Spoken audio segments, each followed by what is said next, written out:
자, 고린도전서 15장은 부활에 대해서 다루고 있습니다.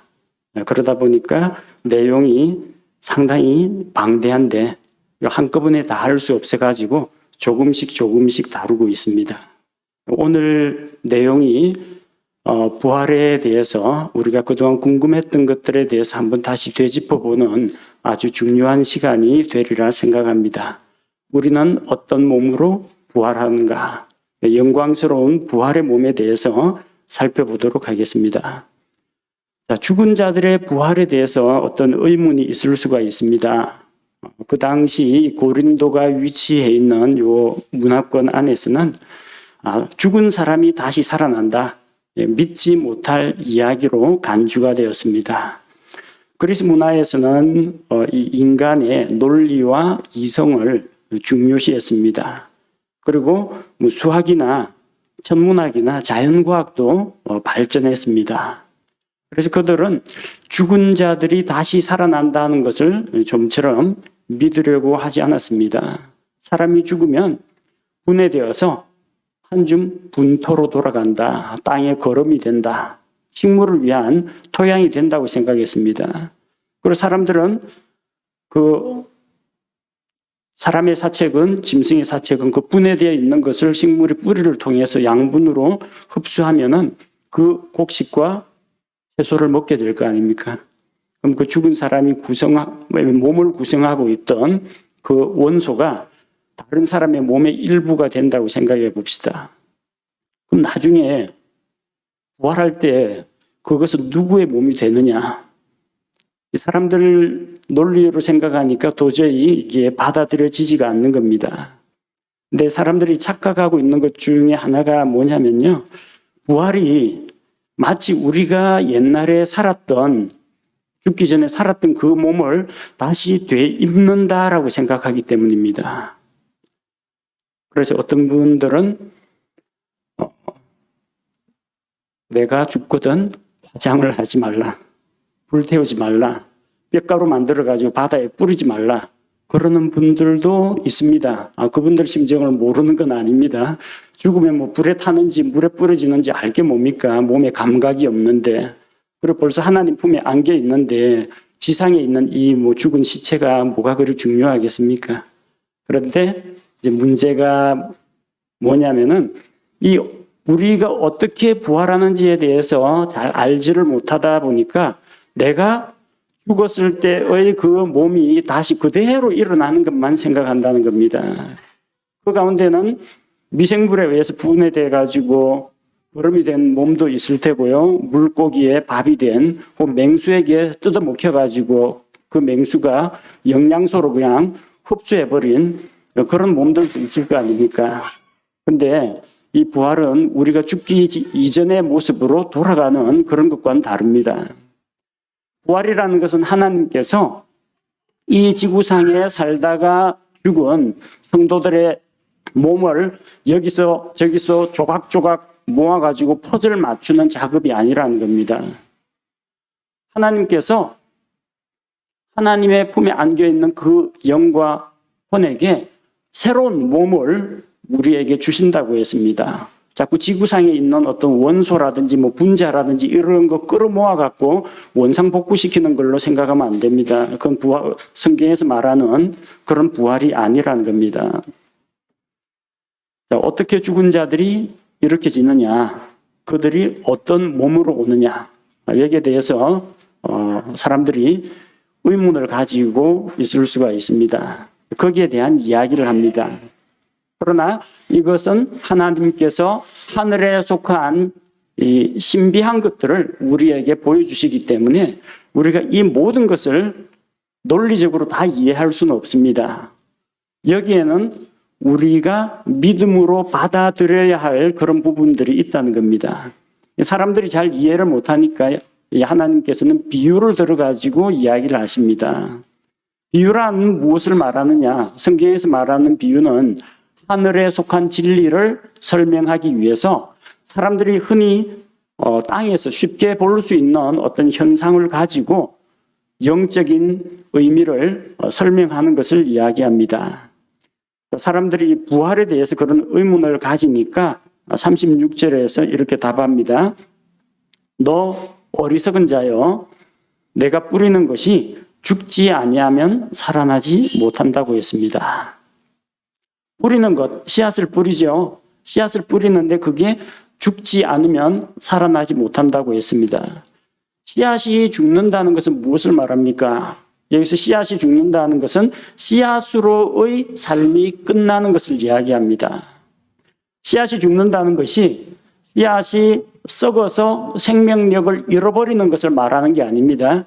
씨앗으로 살던 삶이 끝나고 그 다음의 삶, 새로운 싹이 돋고 떡잎이 벌어지고 뿌리를 내리고 줄기가 치솟고 곁으로 가지들이 뻗어나가고 잎사귀가 달리고 꽃이 피고 열매가 맺고 하나의 식물이 됩니다. 여러분 봄철에 화분에다가 조그마한 씨앗 같은 거 심어보시면요 실감할 겁니다. 씨앗을 심었는데 나중에 거기서 쭉 식물이 자랍니다. 처음에 내가 이 화분 안에 심은 그 씨앗은 조그만 깨알 같은 조그만 씨앗이에요. 근데 화분에서 초록빛으로 이렇게 성장한 식물을 보게 됩니다. 그거 뿌리째 뽑아내고 내가 심은 씨앗 어디 가서 찾아봐도 안 나옵니다. 손에 들고 있는 그 식물이 그게 씨앗이 변화된 그 모습이라는 겁니다. 씨앗으로 존재하던 그 기간이 끝나고 식물의 형체를 갖게 되는 것, 그것과 비슷하다고 보면 됩니다. 씨앗은 죽어야만 식물이 되고 열매를 맺습니다. 우리가 알고 있는 그 개념하고 좀 다르게 예수님께서 이렇게 말씀하셨습니다. 요한복음 12장 24절에 진실로 진실로 내가 너희에게 이르노니 한 알의 밀이 땅에 떨어져 죽지 아니하면 홀로 남거니와 죽으면 많은 열매를 맺느니라. 한 알의 밀알, 씨앗으로 땅에 떨어진 그 밀알이 죽지 않으면 씨앗 한 톨 그대로 남아 있습니다. 근데 죽는다는 게 뭘 말합니까? 씨앗으로의 삶이 끝나고 이제는 밀줄기, 밀이삭으로의 삶을 살게 되면 많은 열매를 맺는다는 것입니다.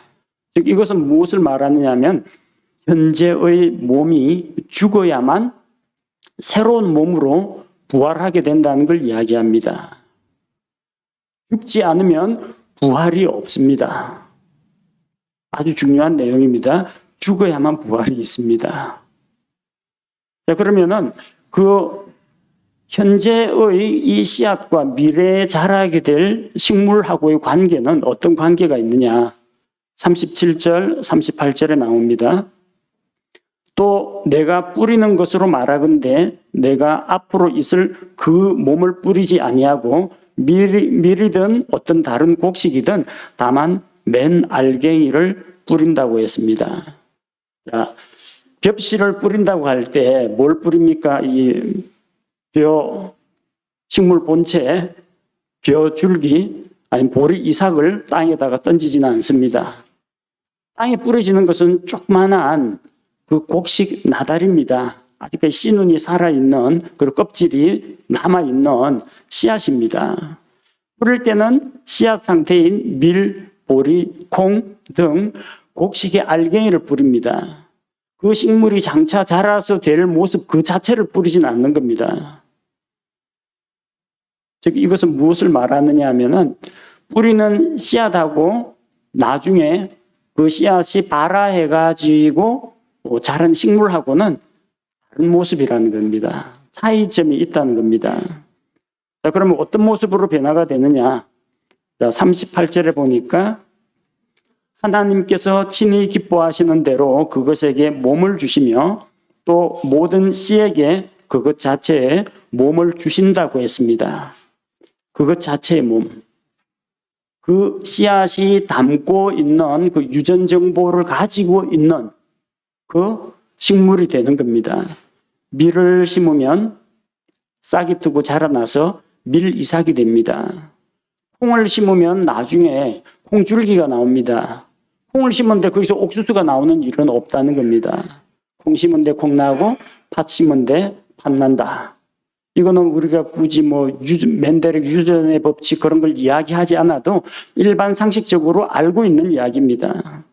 자, 그런데 심으면 씨앗으로의 씨앗으로의 콩은 죽고 밀줄기, 콩줄기가 된다는 겁니다. 식물이 됩니다. 이것은 같으면서도 다르고 다르면서도 같습니다. 나달하고 밀줄기는 다릅니다. 완전히 다르진 않죠. 본질적인 유사성을 가지고 있습니다. 밀과 밀줄기 사이에는 연속성이 있다는 겁니다. 그래서 우리가 이 밀줄기를 보면은 두 개 사이에는 연속성이 있어요.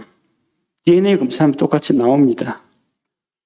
밀을 심었는데 정말 기상천외하게 밀은 안 나오고 거기에서 어떤 쇠붙이가 나온다든지 아니면 거기서 동물이 나온다든지 그런 일은 없다는 겁니다. 현재의 씨앗과 미래에 자라게 될 식물은 모습은 다릅니다. 하지만 연속성은 있다는 겁니다. 이것이 싹이 나서 이것이 되고 저것이 싹이 나면 저렇게 되는 것처럼 차이가 있다는 겁니다. 그리고 또 한 가지 우리가 또 생각해야 될 것은 다양성이라는 게 있다는 겁니다. 우리가 보기에는 저 나무들, 길거리의 나무들 보면 길거리에 포플러 나무 있다고 합시다. 똑같은 포플러 나무인데 같은 나무는 없어요, 실은. 가지가 다르고 잎사귀 달린 개수가 다르고 잎사귀를 따보면 잎사귀 모양 같은 거 전부 제각각입니다. 다양성을 가지고 있다는 겁니다. 우리가 보기에는 쫙 뿌리니까 곡식 씨앗을 뿌리니까 나중에 자란 모습이 전부 다 볕단이든 밀단이든 간에 그놈이 그놈 같이 보이는데요. 제각각 크기라든지 모양이라든지 제각기 차이가 납니다. 물론 똑같은 밀이다, 똑같은 쌀이다 그럴지라도 제각기 차이가 있다는 겁니다. 그래서 다양성이라는 것을 똑같은 씨앗을 심었다고 해서 똑같은 완전히 복제된 것과 똑같은 식물들이 나오진 않는다는 이야기예요. 그래서 39절에서 이 문제를 다시 또 이야기합니다. 자, 고린도전서 15장 39절에서 다루는 내용.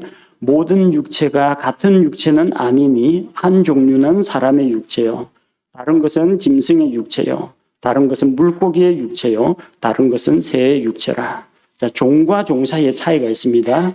사람 다르고 짐승 다르고 물고기 다르고 새가 다릅니다. 우리 일반 생물학에서는 개통수 분류할 때 어류, 양서류, 파충류, 조류, 포유류 이런 식으로 이야기하는데 하나님께서는 생태 환경에 따라서 나누십니다. 그래서 하늘에 있는 것이나 땅에 있는 것이나 물속에 있는 것이나 땅 위를 기는 것이나 이런 식으로 말씀하시죠. 여기에 나와 있는 그 종류들이 그렇습니다. 사람, 새, 물고기, 짐승들 각각 종류대로 만드셨습니다.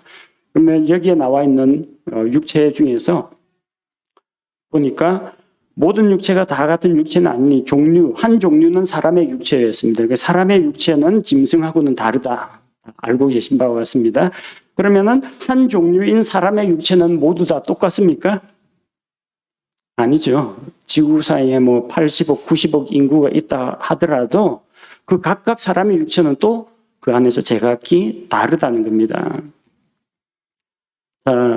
이런 제각기 다양한 종을 만드신 하나님, 그리고 씨앗을 심었는데 그 씨앗에 하나님께서 원하시는 대로 각기 다양한 몸을 주십니다.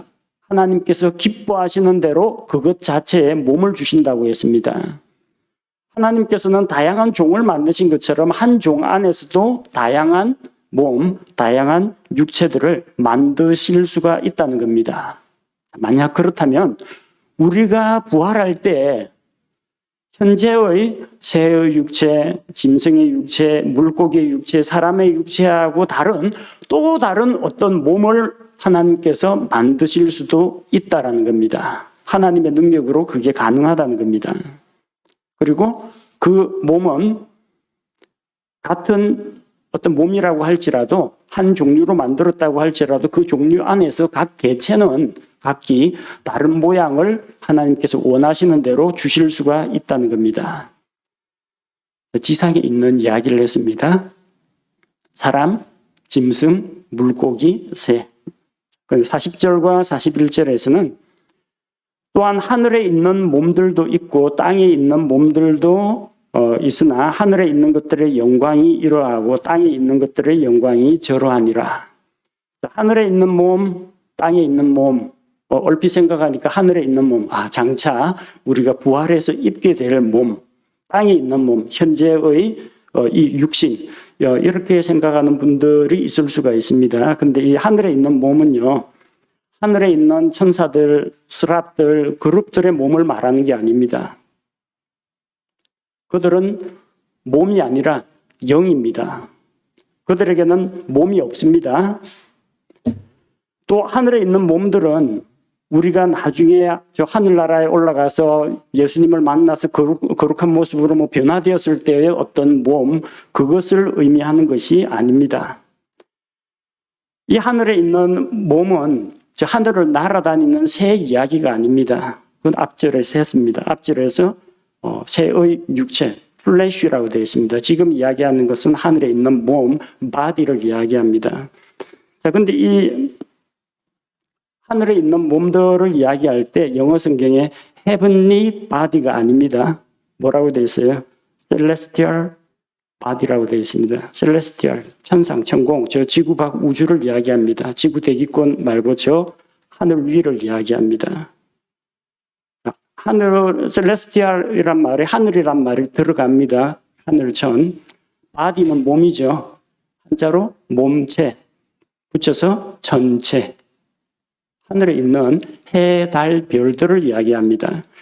40절만 떼가지고 하늘에 있는 몸들은 영적이고 거룩하고 땅에 있는 것은 이 썩어가는 비참한 육신, 그렇게 읽으시면 안 되고요. 40절에 나온 내용이 41절에 다시 설명이 됩니다. 하늘에 있는 것들, 하늘에 있는 몸들, 하늘에 있는 것들의 영광이었죠. 하늘에 있는 것들의 영광이 어떤 영광이에요? 41절 해의 영광, 달의 영광, 별들의 영광입니다. 그리고 별들 중에서도 별하고 별 사이의 영광이 또 다르다는 겁니다. 그래서 오해를 피하기 위해서 표준 킹제임스 성경에서는 천상의 몸들, 지상의 몸들 이런 식으로 번역을 했습니다. 천상의 몸들이라는 것은 천체, 하늘에 있는 그 별들을 이야기하는 거고, 천체들을 이야기하는 거고요. 지상의 몸들은 생물체들의 몸을 말하는데 각기 서로 영광이 다르다는 겁니다. 자, 천체들이라고 다 똑같지는 않습니다. 해가 다르고 달이 다릅니다. 크기가 다르고 발산하는 열이 다르고 하는 기능이 다르고요. 움직이는 궤도가 다릅니다. 별들도 우리가 눈으로 보기에는 하늘에 촘촘촘촘이 반짝반짝반짝하는 별들이라고 하는데요. 그 천문학자들이 전부 다 지구로부터 얼마나 떨어져 있고 크기가 어느 정도가 돼 있고 안에 구성 물질이 어떻게 돼 있고 다 조사하면요. 다 각기 다릅니다. 우리는 여기 너무 멀리 떨어져 있어가지고 그 별이 그 별인 것 같은데 별들의 밝기가 또 제각기 다 다릅니다. 부활하는 성도들도 모두 영광스러운 그런 몸을 입게 될 것입니다. 그런데 누리는 영광은 제각기 다르다고 했습니다. 다니엘 12장 3절에 보니까 다니엘 12장 3절에 지혜로운 자들은 궁창의 광채같이 빛나고 많은 사람을 의로 돌아서게 하는 자들은 별들과 같이 영원 무궁토록 빛나리라. 영광 측면에서만 이야기하자면 사람이 해달 별은 아닌데 밝기, 영광, 보상, 상급 차원에서 이야기하자면요. 하늘에 있는 궁창의 광채, 큰 광채 해, 작은 광채 달. 각기 다릅니다. 그리고 어떤 사람은 별들과 같은 그런 영광을 누립니다. 그 별들도 별과 별 사이에 밝기, 영광, 제각기 기능 이런 것들이 각기 다르다는 것을 알 수가 있습니다. 42절에서 44절에서 다루는 내용은 죽은 자들의 부활도 이와 같다라고 했습니다. 이와 같다. 앞서 이야기한 것들 현재의 몸과 미래에 우리가 입게 될 몸은 다르다. 다르긴 하지만 연속성은 있다. 예를 들어서 우리가 부활한 몸이 갑자기 무슨 외계인같이 낙지나 오징어로 변하지는 않을 겁니다. 우리는 현재의 이 몸과 미래에 입게 될 몸이 차이가 있다는 것은 알 수가 있습니다. 왜? 죽지 않고 썩지 않고 늙지 않고 병들지 않고 그런 몸으로 바뀔 것이니까. 그리고 어떤 물질적인 요소로 구성되어 가지고 나중에 뭐 썩고 부패하고 흙으로 돌아가는 그런 몸이 아니라는 것을 알고 있습니다. 자, 그러면은 나하고 전혀 관계없는 존재가 되느냐? 그건 아닙니다. 이 씨앗에서 난 것은 이런 모양이 될 것이고 동일한 종자인데 저 씨앗에서 난 것은 저런 모양이 될 겁니다. 제각기 나름대로 고유한 개성과 기질을 유지한다는 걸 볼 수가 있습니다. 42절에 보니까 죽은 자들의 부활도 이와 같으니라. 그것은 썩는 것 가운데 뿌려지고 썩지 않는 것 가운데 일으켜지며. 현재의 몸은 썩는 몸입니다. 이 썩는 몸이 이 땅에 뿌려졌습니다. 나중에 뿌려져 가지고 씨앗은 이제 흙으로 잘 덮어야 되죠. 아스팔트 위에 뿌리면 그 싹이 나겠습니까? 흙으로 덮고 거기다 물을 주고 그러면 그 씨앗으로의 생명은 끝나고 식물이 올라옵니다. 우리 몸도 죽어가지고 이 땅에 묻혀서 썩는 것 가운데 뿌려집니다. 죽음 이후에 부활이 있으니까. 근데 나중에 일어날 때에는 썩지 않는 것 가운데 일으켜진다고 했습니다. 43절에서 수치 가운데 뿌려지고 영광 가운데 일으켜지며 연약함 가운데 뿌려지고 권능 가운데 일으켜진다고 했습니다. 우리 현재의 몸은 수치스럽고 불명예스러운 몸입니다. 아담의 죄로 인해서 우리 몸은 죽는 몸이 되었습니다. 예수 그리스도의 십자가의 구속으로 말미암아 우리가 구원을 받았지만 우리의 영은 성령님으로 말미암아 다시 태어났습니다. 우리의 혼은 지옥 형벌에서 구원을 받았습니다. 현재 육신은요. 예수님 오실 때 몸의 구속이 이루어질 것입니다. 우리 죽은 몸이 부활하거나 살아서 주님을 맞이하는 자는 거룩하고 영광스러운 몸으로 변화될 것이기 때문입니다. 현재의 몸은 이 죄악에 길들여진 이 육신입니다. 또 연약한 몸입니다. 질그릇 같은 몸이라서 어디 부러졌다면 금 가고 깨지고 피나고 심하면 죽고 나이가 들면 머리카락도 빠지고 눈도 안 좋아지고 침침해지고 그리고 손에 발에 힘도 없어지고 쭈글쭈글해지고 점점 늙어갑니다.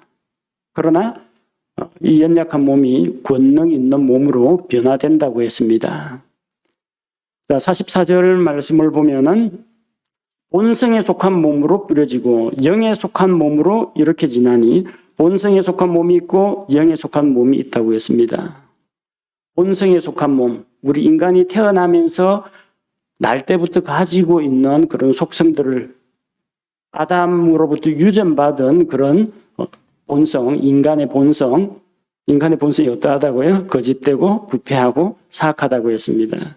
그런 몸이 예수님을 믿고 죽어서 땅에 묻혀서 씨앗처럼 뿌려졌더니 부활할 때는 영에 속한 몸으로 일으켜진다고 했습니다. 현재의 몸과는 다른 어떤 몸이라는 것을 보여주고 있습니다.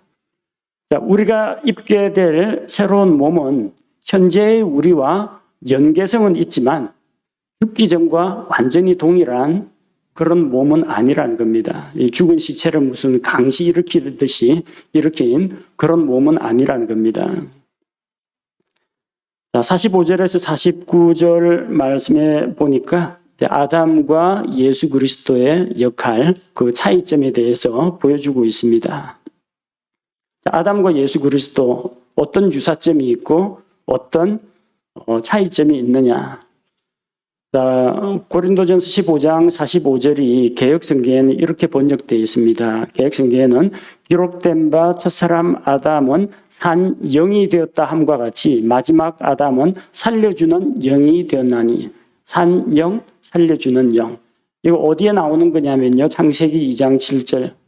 하나님께서 흙으로 사람을 지으시고 그 콧구멍에 생명의 숨을 불어넣었더니 사람이 살아있는 혼이 되니라. living soul인데 개혁은 이걸 생을령, 살아있는 영이라고 번역했습니다. 사람의 본질은 영이 아닙니다. 영은 하나님께서 불어넣으신 생명의 숨을 이야기하는 거고, 사람의 인격, 사람의 이 정신세계의 본체, 여러분의 지성과 감정과 의지를 갖춘 그 인격체는 사람의 혼입니다.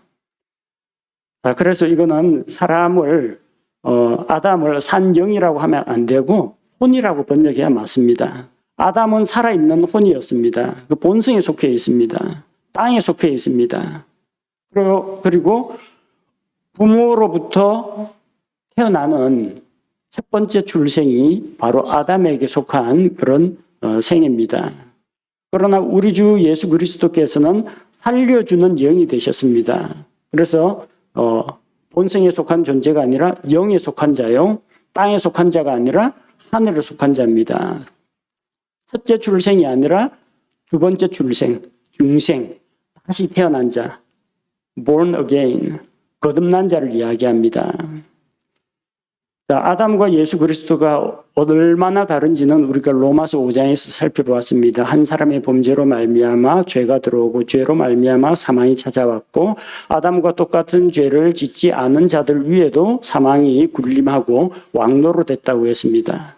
그러나 예수 그리스도의 은혜는 예수님께서는 한 분 예수 그리스도의 그 순종으로 말미암아 많은 사람이 하나님 앞에서 의롭다 인정을 받게 되었고 또 사망이 아니라 우리 주 예수 그리스도로 말미암아 믿는 자들이 그분 안에서 생명 안에서 군림하리라. 생명 안에서 왕노로 타게 되었다는 겁니다. 우리는 누구나 이 세상에 아담으로부터 물려받은 그런 본성을 가지고 이 세상에 몸을 입고 첫 번째 출생을 합니다. 그러나 예수 그리스도의 십자가의 대속의 공로를 믿고 예수님의 십자가 죽음과 부활이 바로 나를 위한 것이다. 내가 그분과 함께 십자가에 못 박혀 죽고 그분과 함께 이렇게 지었다. 이것을 믿는 자들에게는 새로운 출생이 있습니다. 거듭난 자. 이 사람들은 영에 속한 자입니다.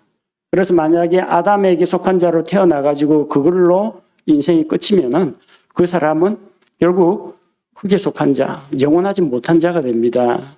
영원한 천국에 들어가지 못합니다. 영원은 영원인데 영원한 불로수 속에 들어가는 겁니다. 그러나 예수 그리스도를 통해서 성령님으로 다시 태어난 자, 이 새로운 출생을 경험한 자는 하나님의 자녀가 됩니다. 순서가 46절에 나오는 것처럼 그러나 영에 속한 것이 첫째가 아니요 본성에 속한 것이 첫째며 그 뒤에 영에 속한 것이니라.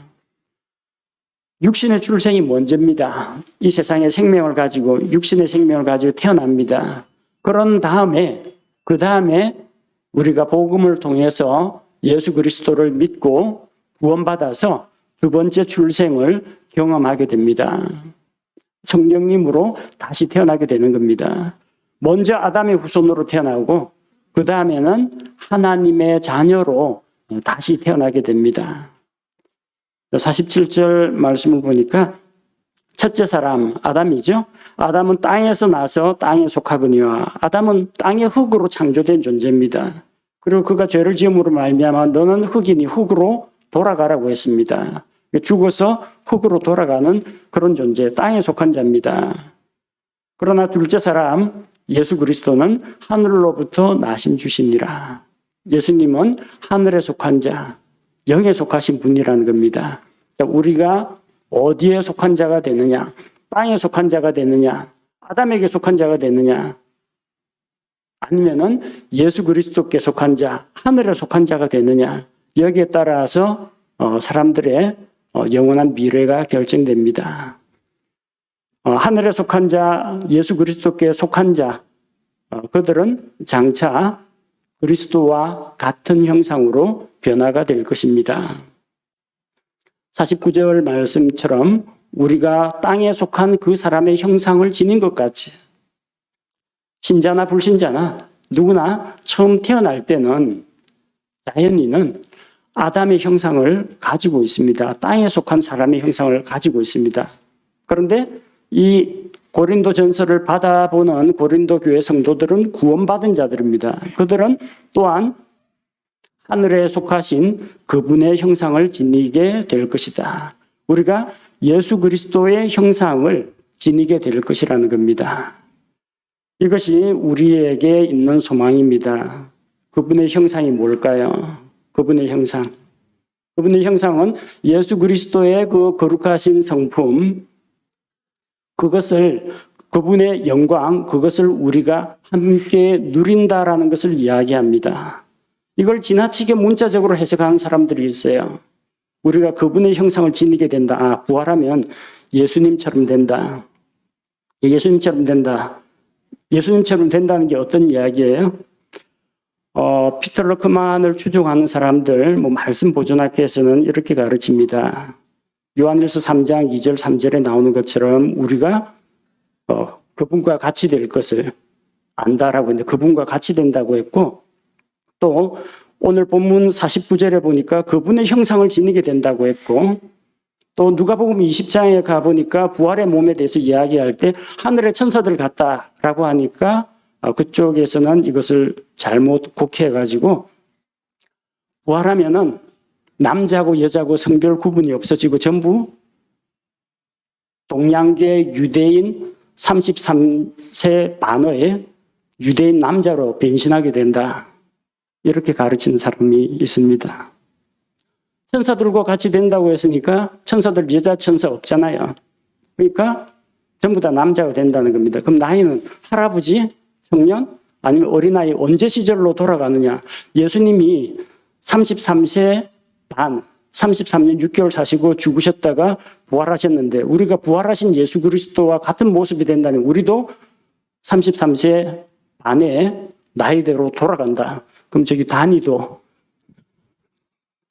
지금 당장 예수님 오시면 다니가 33세 반 되는 유대인 남자 이렇게 턱수염 나 있고 이런 모습으로, 그리고 우리가 주님과 같이, 나도 주님과 같이, 너도 주님과 같이, 예수님 사진은 제가 못 봤습니다. 왜냐하면 그때는 카메라가 없었기 때문에 다 그림이에요. 근데 어떤 예수님의 그림 모습이 있다라고 하면 내가 예수님 같이 예수님의 형상이 된다고 했는데 이 글자 그대로 해석을 해서 부활한 사람들은 얼굴 모습이 전부 예수님하고 이 클론, 완전히 복사해 놓은 것처럼 예수님 얼굴 복사해 붙인 것처럼 다 똑같이 된다. 남자 여자 구분 없이 전부 다 3세 반 유대인 남자 청년으로 된다. 이런 주장을 하는 사람들이 있습니다. 근데 이런 주장은 잘못된 주장입니다. 누가복음 20장 34절, 35절, 36절에 보면요. 자, 예수님께서 대답하여 그들에게 이르시되 이 세상의 자녀들은 장가도 가고 시집도 가되 저 세상과 및 죽은 자들로부터의 부활을 얻기 합당한 것으로 여겨질 자들은 장가가지도 시집가지도 아니하고 라고 했습니다. 자, 더 이상 죽을 수도 없나니 36절에 더 이상 죽을 수도 없나니 이는 그들이 천사들과 동등하며 부활의 자녀들로서 하나님의 자녀들이기 때문이라. 자, 천사들과 같이 된다고 했지 천사로 변한다라고 하진 않았습니다. 천사들과 같다는 건 어떤 점에서 천사들 같다는 겁니까? 결혼 안 하는 것이 천사들과 같다는 이야기입니다. 부활한 성도와 천사의 공통점은 하나예요. 결혼 안 하는 거예요. 왜 결혼 안 하느냐? 지금 있는 몸은 죽기 때문에 다음 세대를 남겨야 인류가 멸종 안 합니다. 근데 부활한 몸은 안 죽거든요. 그러니까 결혼을 통해서 자손을 증식할 필요가 없다라는 이야기입니다. 하나님의 아들들, 어떤 분은 진짜 이렇게 주장하는 분들이 있어요. 자기가 딸로, 여자로 태어난 것이 정말 억울하다는 거예요. 왜? 하나님은 딸이 없고 아들들만 있대요. 그런 말씀이 어디 있냐고 하니까 요한복음 1장 12절. 그분을 받아들이는 자들, 곧 그분의 이름을 믿는 자들에게는 다 하나님의 아들들이 되는 권능을 그분께서 주셨나니. 여러분, 예수님 믿고 예수님 받아들였죠? 하나님의 아들들 되셨어요? 자매님, 하나님의 아들들 되셨어요? 딸이잖아요. 근데 이걸 글자 그대로 해석해서 다 아들들. 지금은 우리가 남자 성도, 여자 성도가 있는데 나중에 하나님의 아들들, 천사들처럼 우리가 부활한 몸은 아들들로 남자로 변한다라는 그런 주장이 있습니다. 그런데 오늘 지금 방금 읽었던 누가복음 20장 말씀은 뭐라고 되어 있어요? 부활의 자녀들, 하나님의 자녀들, son이 아닙니다. children 남자 여자 포함해서 children이라고 합니다. 하나님의 우리말 성경에 하나님의 자녀들이라고 해서 여자도 있다는 이야기입니다. 그리고 누가복음 20장 35절에 부활한 성도들은 장가가지도 시집가지도 않는다고 했습니다. 자, 부활한 사람들이 전부 다 남자, 유대인 33세 반의 남자로 하면은 너희들은 장가가지 않을 거야 하지, 너희들은 장가도 안 가고 시집도 안 간다 라고 했다는 건 뭘 말합니까? 성구분이 있다는 이야기죠. 만약에 다 남자로 변신할 것 같으면 시집 이야기는 넣으면 안 돼요.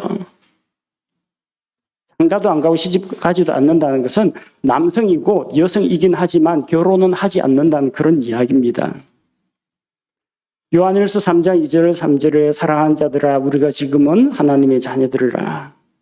그분께서 아직 나타나지 않으셨지만 그분께서 나타나시면은 우리가 그분과 같이 될 것은 그분과 같이 될 것을 우리가 봄이라고 했습니다. 그래서 주를 향하여 이 소망을 가진 자마다 어떻게 한다고요? 그분의 순결하심과 같이 자기를 순결하게 한다고 했습니다. 그럼 그분과 같이 된다는 건 뭘 이야기합니까? 예수 그리스도와 같은 순결함, 예수 그리스도와 같은 거룩함, 그리스도께서 받으신 그 영광에 동참한다는 이야기이지 예수님 얼굴을 복사해가지고 자기 얼굴에 붙이는 그런 의미는 아니라고 보는 것이 바른 해석입니다. 그리고 지금까지 이야기한 게 전부 다 제가 다양성에 대해서 성경 말씀 가지고 다 보여드렸죠. 똑같은 밀 종류인데 이 밀 이삭하고 저 밀 이삭하고 같은 밀 이삭이라도 전부 다 다르다고 했습니다. 사람의 육체, 새의 육체, 짐승의 육체, 물고기의 육체, 종들별로 다 다릅니다. 근데 사람 안에서 사람이 다 다르고 물고기 종 안에서 물고기가 다 다릅니다. 하늘에 속한 몸들 천체가 있는데 천체라고 다 똑같은 게 아니에요. 해, 달, 별들, 별과 별 사이가 또 다릅니다. 계속 하나님께서 다양성을 말씀하셨죠. 부활한 몸도 천편일률적으로 스타워즈에 나오는 클론 부대의 역습처럼 모든 성도들이 다 똑같은 남자 얼굴을 하고 있는 그런 모습은 아니라는 것을 보여줍니다. 하나님께서는 다양한 종류를 각기 창조하셨고 하나님께서 원하시는 대로 그 각각에게 그 몸을 주신다고 말씀하셨기 때문입니다. 지금 하나님께서 창조하실 때 창세기 1장에서 자기 형상대로 사람을 창조하시되 남자와 여자를 창조하셨는데 나중에 부활할 때는 여자들을 전부 트랜스젠더로 만들어가지고 여자들을 전부 남자로 변화시킨다. 이것은 성경적으로 올바른 교리가 아니라고 생각합니다. 물론 그렇게 믿고 싶은 분이 있으면은 저하고 싸우지 마시고 그냥 그렇게 믿으십시오. 그러나 저는 그렇게 믿지 않습니다. 저와 믿음을 같이 하는 우리 교회 성도들도 이것을 바로 알고 바로 믿으시기 바랍니다. 우리는 그 부활의 몸의 세세한 부분까지 다 알 수는 없습니다. 어떤 모습일까, 어떤 얼굴일까, 지금하고 다른 어떠한 특별한 능력을 갖게 될까 일일이 열거하기도 어려울 겁니다. 우리가 잘 모르기 때문에 믿음으로 바라보고 소망을 가지고 있는 겁니다. 우리가 입게 될 부활의 몸은 현재의 우리 몸과는 아마 차이가 있을 겁니다. 크게 다를 겁니다. 그럼에도 불구하고 우리 몸과 연계성을 가지고 있는 몸이라는 것은 분명합니다. 우리가 지금은 연약하고 썩고 죽는 그런 몸을 입고 있지만 우리가 부활의 날에는 우리 주 예수님처럼 될 것입니다. 예수님처럼 된다는 것은 예수님 얼굴하고 똑같은 얼굴이 된다는 이야기가 아니고요. 예수님처럼 영광스럽고 능력 있고 썩지 않고 죽지 않고 거룩하고 순결한 존재로 변화될 것이라는 하나님의 약속입니다. 우리는 이 소망이 있기 때문에 정말 천국은 어떤 곳일까 하고 그러는 것처럼 부활의 몸은 어떤 몸일까? 그런 소망을 가지고 있습니다. 바울도 내가 어찌하든지 그 그리스도의 죽음과 부활의 그 영광에 도달하고 싶고 알고 싶다고 한 것처럼 우리도 이런 소망 가운데에서 주님 다시 오시는 날과 영광스럽게 변화될 우리 몸에 대해서 믿음으로 바라봅시다. 함께 기도하겠습니다. 하나님 아버지, 부활의 신비에 대해서 우리의 짧은 지식으로 모든 것을 다 알 수는 없습니다. 그러나 한 가지 확실한 것은 현재의 몸과는 다른, 물질로 이루어져 있는 썩어가는 몸과는 다른 어떤 몸이라는, 하늘에 속한 몸이라는 것을 우리가 알고 있고, 지금처럼 수치스럽고 연약한 몸이 아니라 강하고 능력 있고 영광스러운 몸으로 변화시켜 줄 것을 믿습니다. 각 몸마다 하나님께서 원하시는 대로 각각에게 몸을 부여해 주시는 것처럼 장차 우리가 어떠한 모습으로 변화될지 구체적으로 그려낼 수는 없지만 하나님께서 가장 좋은 것을 우리에게 주실 것과 또 하나님께서 가장 아름답게 하나님 원하시는 대로 다양성이 있는 그런 몸일 것을 기대하고 있습니다. 첫사람 아담에게 속한 자로 이 세상에 태어난 우리에게 그리스도의 복음을 통하여서 구원을 주시고 또한 그리스도와 함께 부활의 영광에 참여하여 영원한 왕국을 상속받을 수 있는 자로 삼아주신 것을 감사를 드립니다. 주님 다시 오시는 그날까지 믿음 가운데 인내로 소망하면서 그 영광스러운 하늘나라와 또 영광스러운 몸의 부활을 소망하며 살아가는 그리스도인이 되게 하옵소서. 예수님 이름으로 기도합니다. 아멘.